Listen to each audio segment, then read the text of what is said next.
Hi, my name is Karen Smith. I'm a psychoanalytic psychotherapist.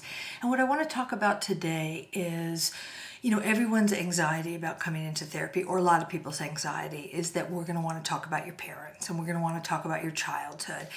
And certainly for a lot of my clients, one of the anxieties is, am I going to have to hate my parents in order to get better?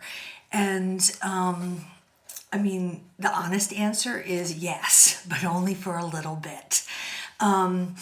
Because anger at your parents is just part of a process, and it's definitely not the goal, and it's definitely not the final result.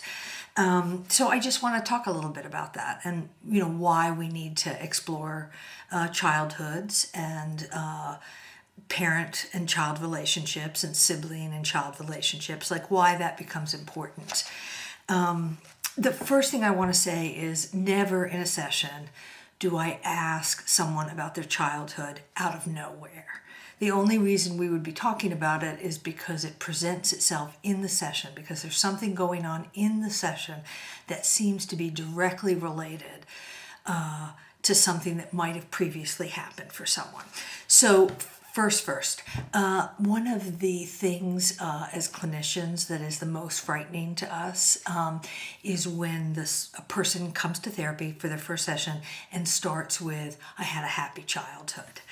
And it isn't because we begrudge people happy childhoods. Of course, that's a great thing. But when you use a cliche like that, when you use like a quick and fast, dirty term like I had a happy childhood, it means basically it's an unprocessed childhood. It's one you haven't thought about, you haven't unpacked.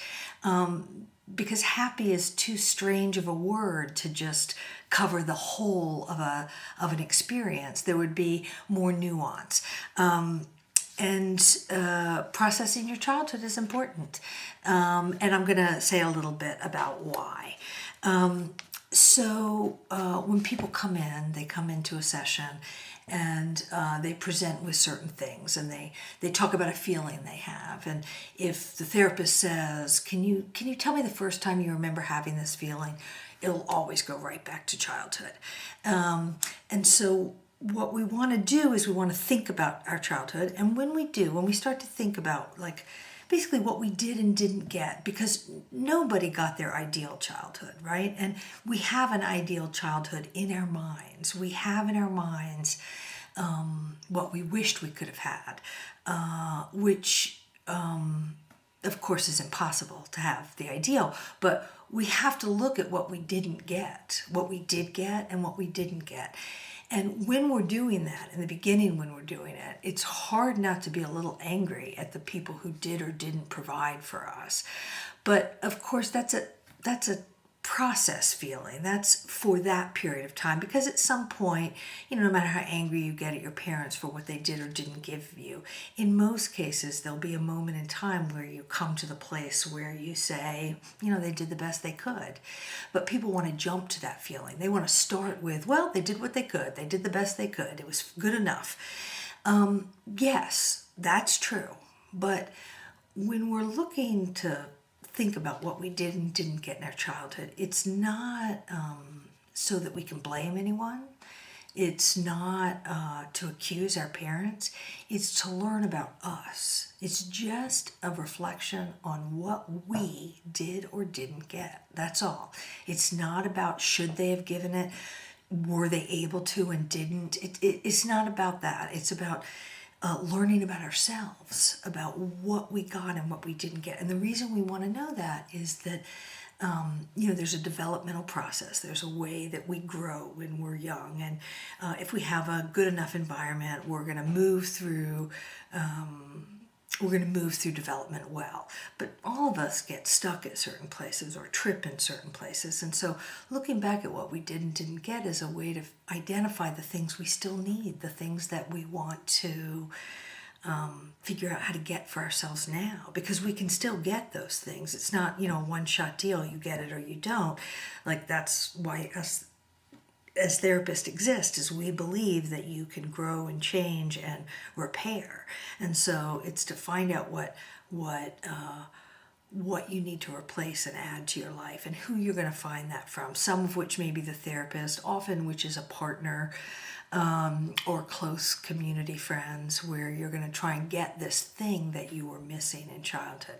So that if, for instance, we find out that your parents weren't very good at validating your feelings, sure, you're going to be mad at them for a little while about that, but eventually you'll get it that that's because their parents weren't good at validating their feelings, and you'll forgive them. Unless there's certain very egregious transgressions. There are certain transgressions that may result in you never being able to forgive your family, and never being able to be in relationship with them. But that's really a very small percentage.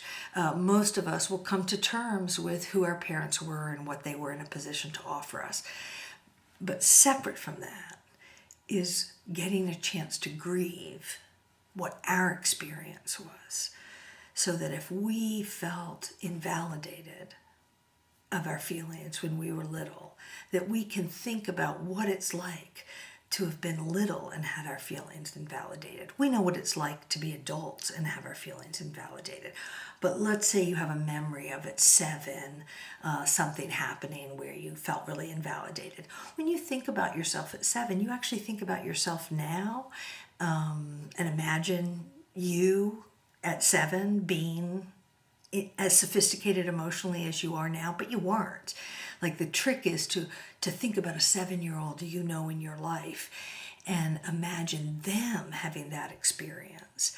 And again, you might get a little angry at your parents, but the more important thing is you get a chance to think about your suffering and your injury so that you can grieve it, because everyone knows we want to let it go, we want to move on, we don't want to live in the past. All that's true, but the way to get there is through grieving first.